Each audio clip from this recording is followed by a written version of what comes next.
Today, we're diving into the microscopic world of FETs and Jfets. We're talking about field effect transistors, the tiny, absolutely fundamental switches that, and this is no exaggeration, power our entire digital age. We're going to break down how they're built, how they work, and what really sets them apart. I mean, just think about it for a second. The phone in your pocket, the laptop on your desk, the servers that run the internet, all of it is built on transistors. A modern computer chip doesn't just have millions of these things. It has billions of them. Billions of tiny little switches that are the basic building blocks for everything we do digitally. So you gotta wonder, right?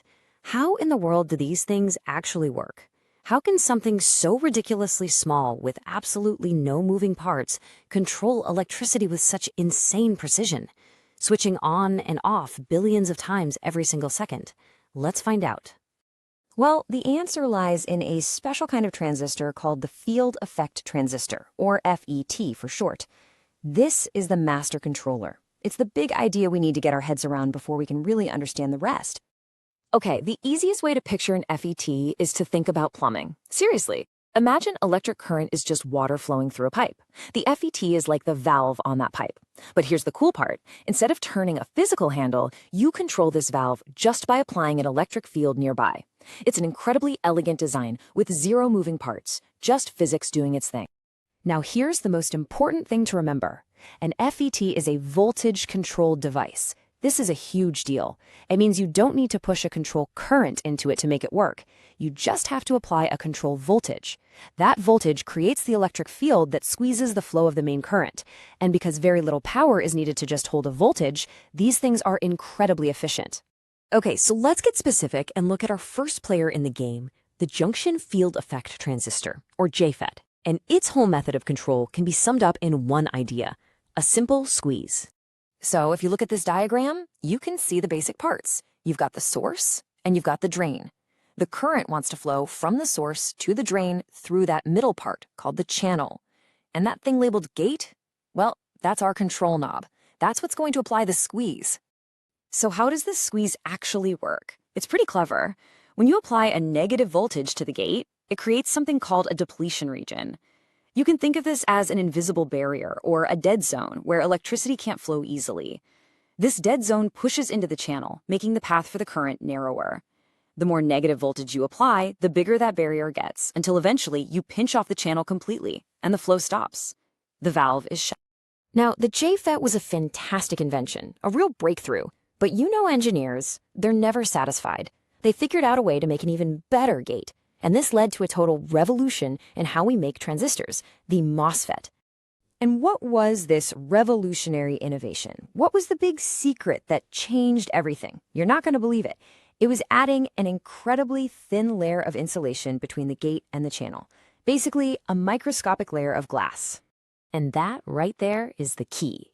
The MOSFET, which stands for metal oxide semiconductor FET, has its gate physically insulated from the channel. That tiny layer of silicon dioxide, or glass, prevents almost any current from ever leaking into the gate, and that has massive implications for how well the transistor works. So let's put them head to head. Because the MOSFET's gate is insulated, its input resistance is almost infinite. It takes practically zero current to control it, which makes it insanely power efficient. That little layer also allows it to do a new trick called enhancement mode, where it can actually create a channel where there wasn't one before, making it way more versatile. And the cherry on top? This design turned out to be way easier to manufacture, which paved the road for mass production. Okay, so that's all the theory. But where does the rubber meet the road? Where do you actually find these things in the real world, and why would you pick one over the other? And this picture really says it all. On the left, you've got a Jfet doing its thing in an analog amplifier circuit. Think smooth, continuous signals, like for audio. On the right, you see a logic gate built from MOSFETs. And that is the world of digital, sharp, clean ones and zeros. So here's the bottom line. Jfets are fantastic, and they found a home in very specific analog circuits. But MOSFETs, they completely took over the digital world. Because they were easy to make, sipped power, and were super versatile, they became the undisputed kings. They made a technology called CMOS logic possible, and that technology is inside pretty much every single computer, smartphone, and digital device on the planet today. It's kind of wild when you boil it all down. It all comes back to that one simple, brilliant idea. A tiny layer of glass insulating a metal gate from a silicon channel. That one innovation created a switch that was smaller, faster, and more efficient than anything that came before it. And it literally unlocked the door to our entire digital world. And that leads us to a fascinating and huge question.